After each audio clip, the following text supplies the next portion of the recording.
Bir kapı çalındığında kimse yoksa, belki de dinlemeniz gereken şey kulaklarınız değil. Kasabanın unuttuğu bir geçmiştir. Saat gece yarısını 20 dakika geçiyordu ki kapı ilk kez çalındı. Norveç'in küçük bir balıkçı kasabası olan Nathaniel.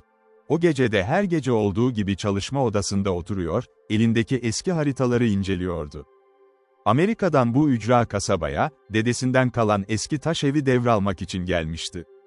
Ne kasabayı tanıyordu, ne de burada yaşayan insanları. Sadece sessizliği ve deniz manzarasını arıyordu, huzurlu bir köşe bulmak istiyordu. Ama o gece huzurdan eser yoktu. Kapı yeniden çalındı, bu kez daha ısrarlı.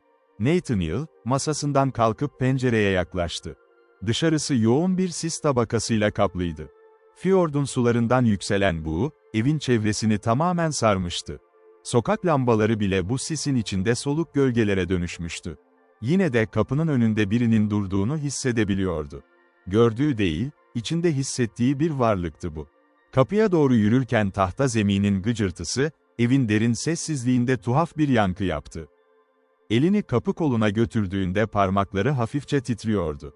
Kapıyı araladığında dışarıda kimse yoktu. Sadece sis, verandanın taşları üzerinde ağır ağır süzülüyordu. Nathaniel, birkaç saniye öylece durdu. Belki kasabadaki gençlerden biri şaka yapmıştı, belki de rüzgar kapıyı sarsmıştı. Ama derinlerde bir yerde, bunun sıradan bir olay olmadığını biliyordu. Ertesi gece aynı saatte kapı yine çalındı.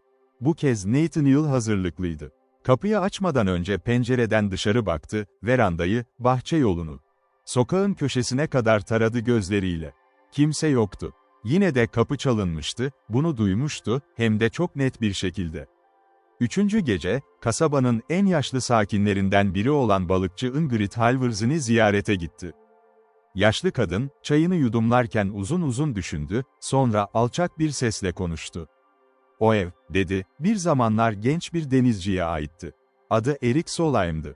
Kışın en soğuk günlerinde, ağabeyi Magnus'la birlikte balık avına çıkmışlardı. Fırtına aniden bastırdı, tekneleri parçalandı. Magnus, buzlu sulara düşen kardeşini kurtarmaya çalıştı ama akıntı çok güçlüydü. Erik, ağabeyinin gözleri önünde sulara gömüldü. Magnus, kıyıya zar zor ulaştı. Ama o günden sonra bir daha hiç eskisi gibi olmadı. Her kış aynı gece, kapının önünde durup kardeşinin adını fısıldardı. Sanki onu geri çağırabilecekmiş gibi. Nathaniel'in içi ürperdi. Peki Magnus'a ne oldu? Ingrid başını salladı. Yıllar sonra öldü, kederinden.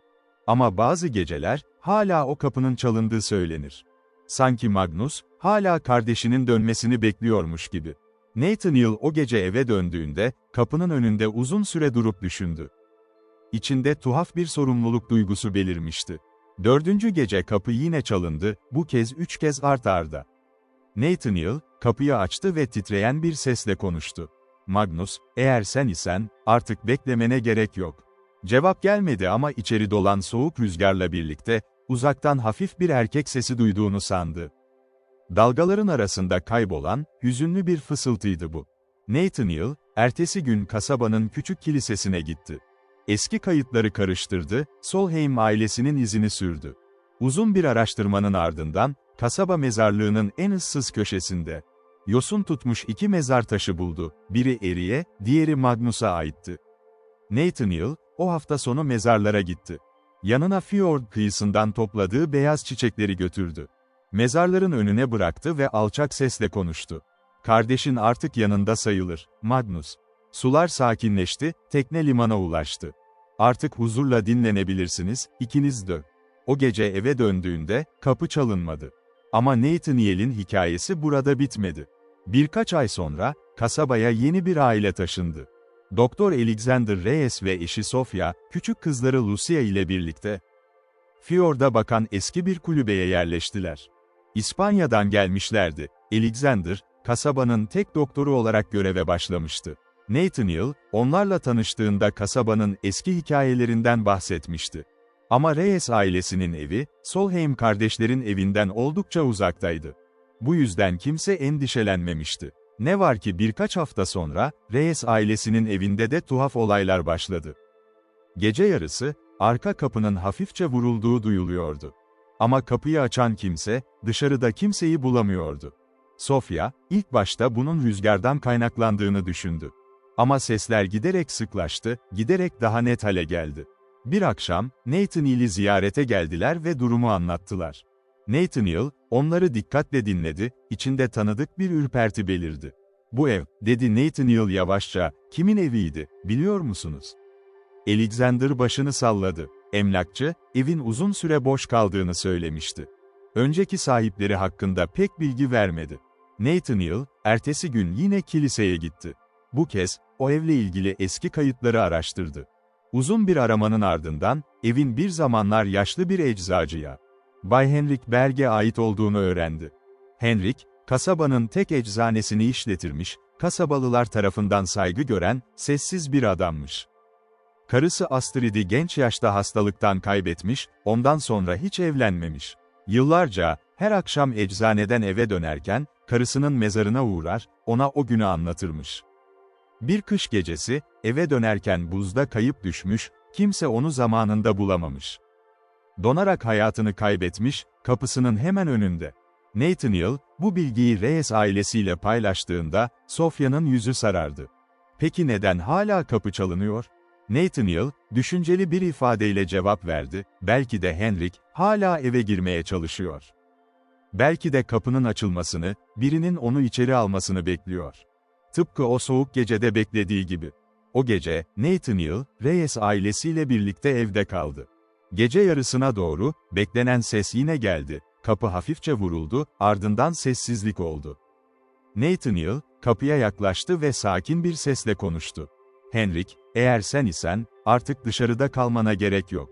Karının yanına gidebilirsin." Bu kez, içeri giren rüzgarla birlikte, uzaktan hafif bir erkek sesi duyuldu. Sanki biri, uzun zamandır aradığı bir şeyi nihayet bulmuş gibi rahatlamış bir sesti bu. Ertesi hafta, küçük Lucia, babasıyla birlikte kasaba mezarlığına gitti.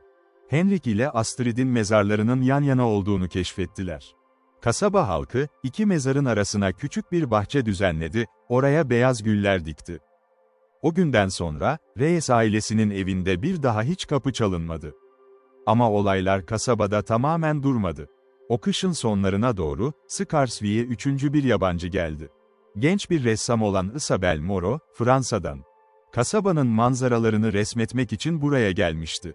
Kasabanın en eski deniz fenerinin yanındaki küçük kulübeye yerleşti. Fener artık kullanılmıyordu ama kulübe hala ayaktaydı. İlk gece hiçbir şey olmadı. Ama ikinci gece, fenerin merdivenlerinden gelen ayak sesleri duydu. Sanki biri yukarı çıkıyor, sonra tekrar iniyordu. Üçüncü gece, kulübenin kapısı 3 kez art arda çalındı, ama dışarıda kimse yoktu. Isabel, korkudan çok merak duydu. Ertesi gün, Nathaniel'i ziyarete gitti, kasabada tanıdığı tek kişiydi. Nathaniel, onu dikkatle dinledi ve fenerin hikayesini öğrenmek için birlikte kasabanın küçük müzesine gittiler. Müzenin küçük arşivinde, fenerin eski bekçisi Olav Field'in adını buldular. Olav, kasabanın tek fener bekçisiydi. 40 yıl boyunca her gece feneri yakmış, gemicilerin güvenle limana ulaşmasını sağlamıştı. Ama bir gece, şiddetli bir fırtına sırasında, fenerin ışığı aniden söndü. Olav, ışığı yeniden yakmak için merdivenleri koşarak çıktı ama ayağı kaydı ve merdivenlerden düştü. O gece, kıyıya yaklaşan bir balıkçı teknesi, ışık olmadığı için kayalıklara çarptı. Tekne battı, içindeki 3 balıkçı da hayatını kaybetti. Olav, bu kazadan kendini asla affetmedi. Yaşadığı sürece, her fırtınalı gecede fenerin merdivenlerinden inip çıktı. Sanki geçmişi değiştirebilecekmiş gibi. Öldüğünde bile, kasaba halkı onun hala fenerde dolaştığını söylerdi. Isabel, bu hikayeyi öğrendiğinde derinden etkilendi. Bir ressam olarak, acıyı ve kefareti anlamak konusunda kendine özgü bir duyarlılığı vardı. O akşam, fenerin tepesine çıktı ve orada, Olav'ın 40 yıl boyunca yaktığı ışığı simgeleyen küçük bir fener resmi yaptı. Resmi tamamladığında, feneri hafifçe okşayarak konuştu. "Senin suçun değildi, Olav. Fırtınayı sen yaratmadın. Artık kendini affedebilirsin." O gece, kulübenin kapısı bir kez daha çalındı. Ama bu kez ses, öncekilerden çok daha yumuşak, neredeyse minnettar bir tonda geldi. Ertesi sabah, Isabel kapıyı açtığında, eşikte küçük bir deniz kabuğu buldu. Kimsenin bırakmadığı, ama orada duran bir kabuk. Nathaniel, bu üç hikayeyi bir araya getirdiğinde, kasabanın aslında büyük bir hüzünler ve kefaretler ağıyla örülü olduğunu fark etti. Her kapı çalınışı, geçmişte yarım kalmış bir vedanın, bir pişmanlığın ya da bir bekleyişin yankısıydı. Scarswick, sadece bir balıkçı kasabası değil, aynı zamanda kayıp ruhların huzur aradığı bir yerdi.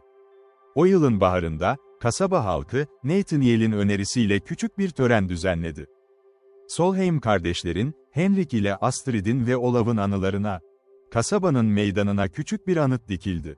Anıtın üzerine şu satırlar kazındı: "Burada, hiçbir bekleyiş sonsuza kadar sürmez. Her kapı, er ya da geç, huzurla kapanır." O günden sonra, Scarswick'te bir daha hiç açıklanamayan bir kapı çalınmadı. Nathaniel, yıllar sonra bile bu hikayeleri hatırladığında, hayatın bazen görünenin çok ötesinde bir anlam taşıdığını düşünürdü. Isabel, resimlerinde hala o feneri betimlerdi. Her tablosunda, karanlığı yenen küçük bir ışık vardı.